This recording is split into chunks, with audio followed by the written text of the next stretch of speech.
What is the average student loan debt? Average student loan debt has been on the rise as families try to keep up with soaring college costs. Though 2021 college graduates who borrowed to pay for school took out, on average, $208 less in loans compared with the prior year, the average total student debt continues to hover around $30,000. Eligible borrowers can expect some relief, however, as President Joe Biden announced plans in August to cancel some student loan debt. This will help some borrowers with federal loans, but won't necessarily cover full need.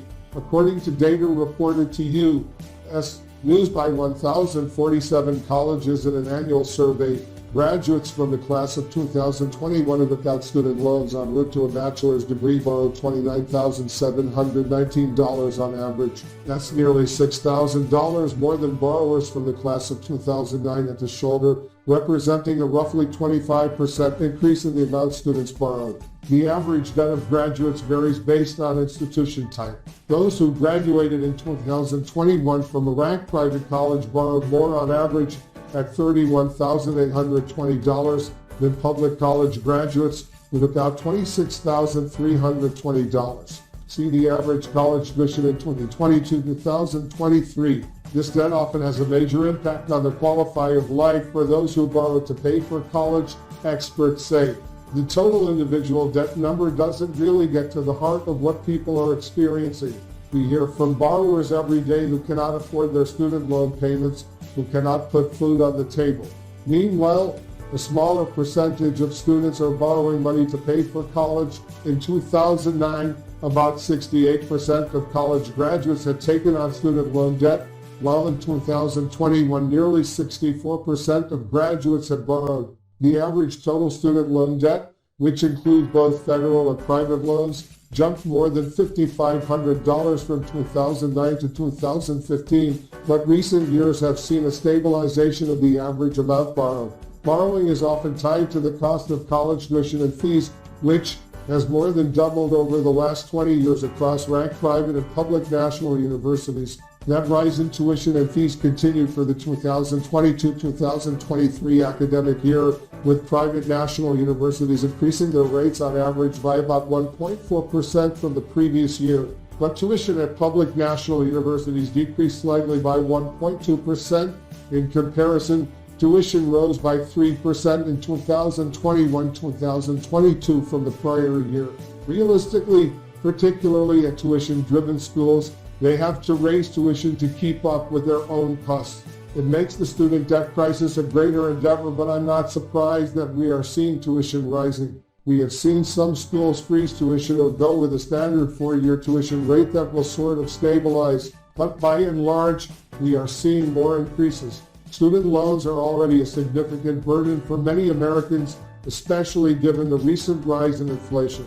National student loan debt was almost $1.6 trillion in the second quarter of 2022, according to a quarterly report by the Federal Reserve Bank of New York issued in August 2022. The payment resources for minority student loan borrowers. There is also a severe racial disparity within student loan default rates. A 2020 Student Borrower Protection Center study, for example, found that the default rate in the U.S. is nearly twice as high in majority black zip codes, 17.7%, than in majority white ones, 9%. Majority Hispanic zip codes fell between those default rates at 13%. Defaulting often occurs after more than 270 days of no payments, leading to potential legal implications and lost eligibility for further federal student aid. In the wake of additional financial challenges caused by COVID-19, the federal government has provided temporary relief to many federal student loan borrowers. In March 2020, Congress passed the Coronavirus Aid, Relief, and Economic Security Act, known as the CARES Act, which suspended most federal student loan payments, waived interest, and halted collections on defaulted loans through September 2020. After multiple extensions, the pause is set to end Dec. 31, 2022. In the meantime, borrowers can consider making payments to reduce the principal balance and save money over time, says Heather Jarvis, an attorney specializing in student loans.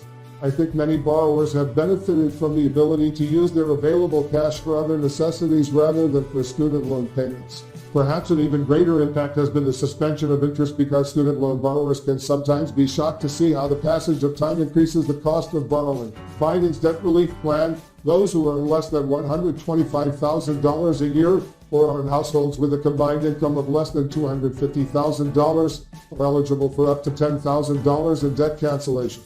An additional $10,000 of student debt will be erased for Pell-eligible borrowers who receive Pell Grants, federal need-based aid, during college. How to pay for college using these overlooked strategies. The $10,000 in forgiveness will impact a lot of borrowers. It could reduce their debt by half or even wipe out their debt. The $20,000 is a really great advancement to this policy to really start digging into some of the root causes of the student debt crisis. Because if we look at the student populations who need the most help, they are typically Pell eligible. Some borrowers are also receiving assistance from their college or university. Using federal emergency funding from the CARES Act and the American Rescue Plan Act of 2021, a few institutions paid off student debt directly to the schools. Georgia Southwestern State University, for instance, cleared overdue unpaid balances for 82 students enrolled between spring 2020 and spring 2021, totaling more than $110,000. This step could free up money for student loan payments that would have instead been used to pay the school.